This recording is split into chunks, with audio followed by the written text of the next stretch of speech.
સમાચારોમાં આગળ વાત કરીએ હવે આપણે આણંદની તો આણંદ જિલ્લાના ખંભાત શહેરના જગન્નાથ મહાદેવની ચાલી વિસ્તારમાં ત્યાં તોફાની તત્વો બેફામ બન્યા હોવાનું ગંભીર બનાવ સામે આવ્યો છે। તોફાની તત્વો દ્વારા ત્યાં વિસ્તારમાં ભારે પથ્થરમારો કરવામાં આવ્યો હતો। અંદાજે જેમાં 10 જેટલા ઘરો પર આ પથ્થરમારો કરી અને તોડફોડ કરવામાં આવી હતી।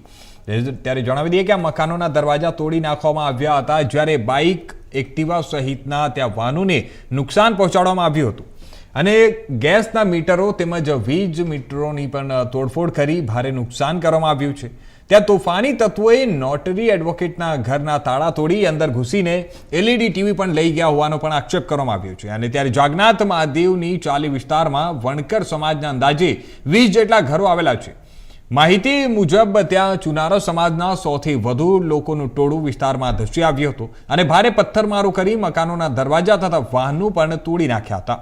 આ પ્રાથમિક માહિતી પ્રમાણે નાના બાળકો વચ્ચે થયેલી સામાન્ય બોલાચાલી બાદ હવે તોફાની તત્વો બેફામ બની અને હુમલો કર્યો હતો। આ ઘટનાની જાણ થતાં વિસ્તારના રહીશોએ તરત જ પોલીસ બંદોબસ્તની માંગ કરી છે, પરંતુ તોફાની તત્વોના ડરથી હજુ પણ વિસ્તારમાં ભયનો માહોલ જોવા મળી રહ્યો છે।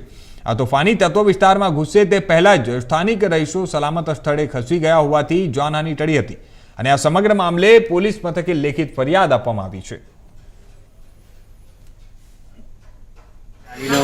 રહીશ વકીલ છું, નોટરી એડવોકેટ વકીલ છું। ગઈકાલ રાત્રે 9:30 વાગ્યાની આસપાસમાં ચુનારનું ટોળું લગભગ 150 થી 200 માણસનું ટોળું આવેલું છે। ભારે પથ્થરમારો કર્યો, ઘરમાં નુકસાન કરેલું છે, 2-3 બાઇકોનું નુકસાન કરેલું છે, ઘરના દરવાજા તોડી નાખેલા છે, ઘરમાંથી સરસામાન લઈ ગયા છે, મારા પર ઘરનું તાળું તોડી નાખી LED ટીવી લઈ ગયા છે, મારી ગાડીને પણ નુકસાન કરેલું છે અને એક કિસમને વગાડેલું પણ છે અને બીજા બીકના માર્યા ઘરમાંથી તમામ બીજા ફળિયામાં નાસી ગયેલા છે અને કાલે રાત્રે પોલીસનો પણ બંદોબસ્ત લીધેલો છે। તેમ છતાં પણ હજુ અમને ભય છે અને ભય સતાવી રહેલો છે, એટલે કાર્યવાહી કરવા અમારે આ ફરિયાદ આપવી પડે તેમ છે।